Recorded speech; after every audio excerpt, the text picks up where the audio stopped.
नमस्कार मंडळी, मी मयुरी स्वागत करते पुन्हा एकदा आपल्या एका नवीन व्हिडिओमध्ये। आणि आज आपण बनवणार आहोत अगदी सोप्या पद्धतीने चिकन दम बिर्याणी। स्टेप बाय स्टेप दाखवलेली आहे, बनवायला अतिशय सोपी आहे आणि टेस्टी सुद्धा आहे। चला तर मग व्हिडिओला सुरुवात करूया आणि बघूया ही चिकन दम बिर्याणी।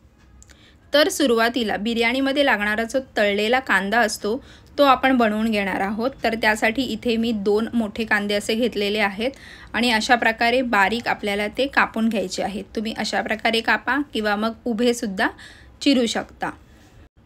इथे माझे दोन्ही कांदे मस्तपैकी अगदी बारीक चिरून झालेले आहेत।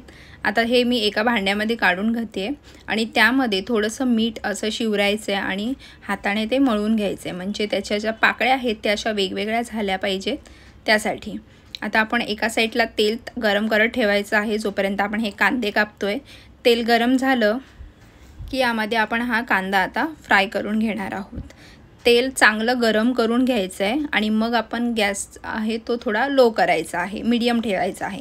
कारण हा कांदा टाकल्यानंतर तुम्ही बघू शकता सुरुवातीला किती बुडबुडे आले होते ते आणि आता कशा प्रकारे पूर्ण थंड झालेला आहे।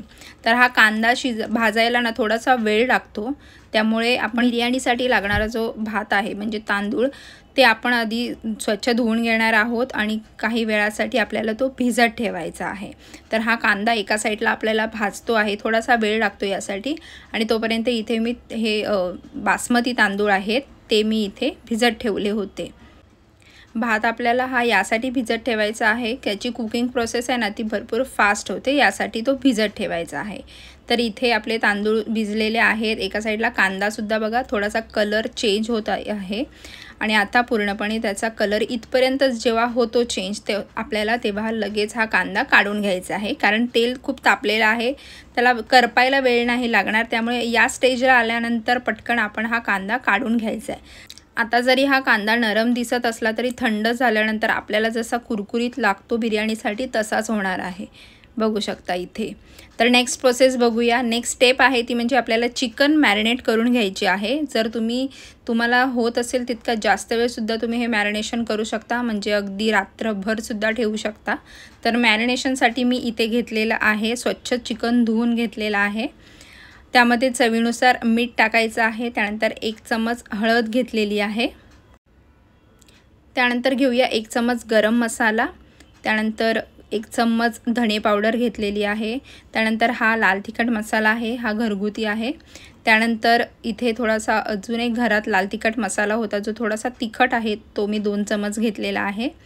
त्यानंतर 1 चम्मच चिकन मसाला आणि 1 चम्मच हा बिर्याणी मसाला घेतलेला आहे। त्यानंतर 1 चम्मच घेऊया आलं लसणाची पेस्ट। सुरुवातीला हे चांगले मसाले आलं लसूण पेस्ट सोबत चिकनला चांगलं लावून घेऊया। आता तुम्ही इथे बघाल तर इथे मी 1 किलो एवढा बासमती तांदूळ घेतलेला आहे आणि 1 किलोभर एवढं चिकन आहे। त्यानंतर हा भाजलेला कांदा आहे, पुदिना आणि कोथिंबीर आणि सोबतच आपल्याला दही लागणार आहे। तर हे दही मी चांगलं फेटून घेतलं होतं आधी, त्यामुळे एवढं हे क्रीमी दिसतंय। दही चांगलं फेटून नंतर मी यामध्ये ॲड केलेलं आहे। तर आता हे आपण सगळं चांगलं मिक्स करून घेऊया आणि आपण ह्याला मॅरिनेशनसाठी ठेवणार आहोत। रात्रभर ठेवलात फ्रीजमध्ये तरीही चालेल, नाही तर कमीत कमी 1 तास तरी चांगलं मॅरिनेशन होऊ द्या। त्यानंतर आपण आपला जो भात आहे तो शिजवून घेणार आहोत। तर त्यासाठी इथे मी एका टोपामध्ये पाणी गरम करायला ठेवलं होतं आधीच, जेव्हा आपण मॅरिनेशन करायला घेतलं होतं तेव्हाच। तर त्यामध्ये आपण हे काही खडे मसाले टाकणार आहोत, जसं की हे तमालपत्र आहे, जिरं, मोठी वेलची, लवंग, तमालपत्र, इलायची, हे जसे एवढे इथे मसाले दिसत आहेत तेवढे। तर हे आपण पाण्यामध्ये टाकणार आहोत, अर्ध लिंबू पिळणार आहोत आणि तेच लिंबू यामध्ये सुद्धा टाकणार आहोत, ज्याने आपला भात आहे ना तो एकदम सफेद सफेद दिसतो त्यासाठी। त्यानंतर यामध्ये मीठ टाकणार आहे, 2 चमच एवढं मी मीठ टाकते। मीठ एवढं टाकायचं की आपलं पाणी थोडंसं असं खारं लागलं पाहिजे, म्हणजे आपल्या भाताला चांगलं मीठ लागेल। त्यानंतर आपला हा भिजून ठेवलेला जो तांदूळ होता तो यामध्ये मी ॲड करून घेते। आता मी इथे जसं 1 किलो बासमती तांदूळ घेतलेले आहेत ते मी पूर्ण यूज नाही केलेले आहेत, कारण मला चिकनच्या हिशोबाने हा थोडा जास्त वाटला, त्यामुळे हे एवढे 2 चमच एवढा हा मी भात बाजूला काढून ठेवलेला होता। तर आता इथे 80% भात शिजल्यानंतर हा भात पटकन शिजतो, कारण आपण ऑलरेडी त्याला भिजवून ठेवलेला होता। त्यामुळे हा आपण शिजताना थोडासा बघायचा आहे. 80% शिजला. याच्या गरमीमुळे सुद्धा तो शिजणार आहे आणि नंतर आपण सुद्धा त्याला वाफवून घेणार आहे. तर हा भात काढता काढता ह्याच्यातले जे आतमधले खडे मसाले आहेत, लिंबू आहे, ते सुद्धा आपण काढून टाकायचे आहेत. आता पुढची स्टेपमध्ये आपण चिकन बनवून घेणार आहोत. तर त्यासाठी जे कांदा भाजलेलं तेल होतं तेच वापरलेलं आहे आणि थोडंसं 1-2 मोठे चम्मच तूप घेतलेलं आहे. तर पुन्हा एकदा मी अगदी थोडेसे एवढे खडे मसाले जसे दिसत आहेत तेवढे घेतलेले आहेत. तेल चांगलं तापलं. यामध्ये मॅरिनेट केलेलं जे चिकन आहे ते आपण परतून घेऊया या तेलामध्ये. गॅसचा फ्लेम हाय ठेवायचा आहे या वेळेला आणि चांगलं हे चिकन परतून घ्यायचं आहे. त्यानंतर हे चिकन शिजण्यासाठी यावर आपण झाकण लावून ठेवूया. इथे मी पाणी वगैरे काही ॲड केलेलं नाही आहे. तर इथे मी झाकण लावून ठेवते आणि साधारण 1-2 मिनिटांनी पुन्हा एकदा ढवळून घेईन, म्हणजे खाली लागणार नाही. गॅसचा फ्लेम जर जास्त वाटत असेल तर मीडियम करू शकता. त्यानंतर बघायचं आहे थोडंसं की कितपत चिकन शिजलेलं आहे की शिजायची गरज आहे. त्यानंतर आता हे थोडा वेळ अजून 5 मिनटं आपण हे शिजू देऊया चिकन. त्यानंतर चेक केल्यानंतर आपलं जर चिकन तयार आहे तर त्यानंतर इथे मी यातलं अर्ध चिकन वेगळं काढून ठेवते, कारण आपण 2 थर लावणार आहोत. तर प्रत्येक थरावर हे अर्ध चिकन आपण अशा प्रकारे लावणार आहोत. याची जी ग्रेव्ही आहे ती सुद्धा अर्ध्या या चिकनमध्ये मी काढून घेते आहे. आता या तळाला चिकन आहे त्यावर आपण भात टाकणार आहोत. तर इथे तुम्ही बघू शकता किती परफेक्ट असा आपला हा भात शिजलेला आहे आणि अगदी खुला बनलेला आहे.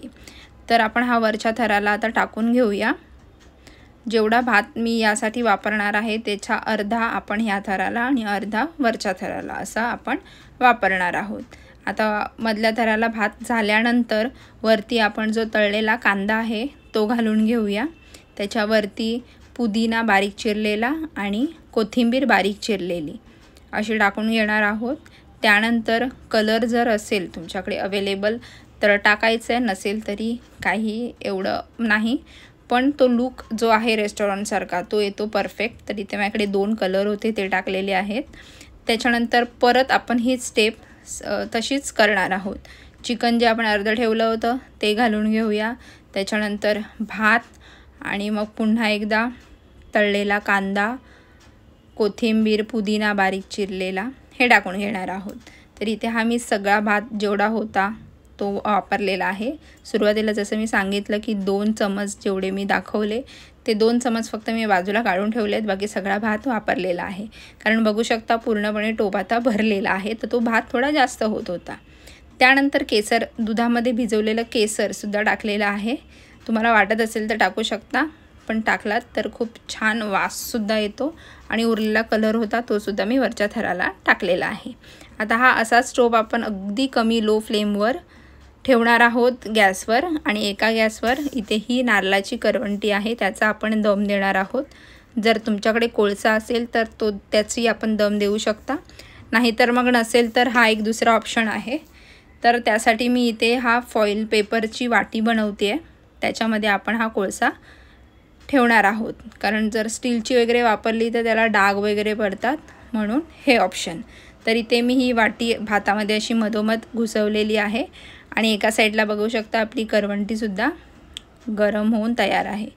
जर तुम्हाला यामध्ये कोणाची मदत घ्यायची असेल तर घेऊ शकता, कारण एकदा करवंटीने पेट घेतली की ती भरपूर पेटते यासाठी. तर ही पेटतीच करवंटी मी चिमट्याने यामध्ये ठेवलेली आहे. तूप घातलेलं आहे आणि जशी पेटते आहे तशीच लगेच बंद करायची आहे. बाहेरून हवा जाणार नाही याची थोडी काळजी घ्यायची आहे आणि जोपर्यंत दम आहे तोपर्यंत ठेवायचं आहे. इथे मी फक्त हे व्हिडिओसाठी असं ओपन करून दाखवते, पण पूर्ण हा जो स्मोकी फ्लेवर आहे तो भातामध्ये खालपर्यंत गेला पाहिजे, मध्येच उघडायचं नाही आहे. आणि तयार झालेली आहे आपली ही चिकन दम बिर्याणी. अगदी सोप्या पद्धतीने सांगायचा आणि स्टेप बाय स्टेप सांगण्याचा प्रयत्न केलेला आहे. तर नक्की बनवून बघा आणि जर व्हिडिओ आवडली असेल तर व्हिडिओला लाईक करा. चॅनलवर जर नवीन असाल तर सबस्क्राईब करा आणि काही कमेंट असतील तर त्यासुद्धा करा. भेटूया पुढच्या व्हिडिओमध्ये, तोपर्यंत बाय.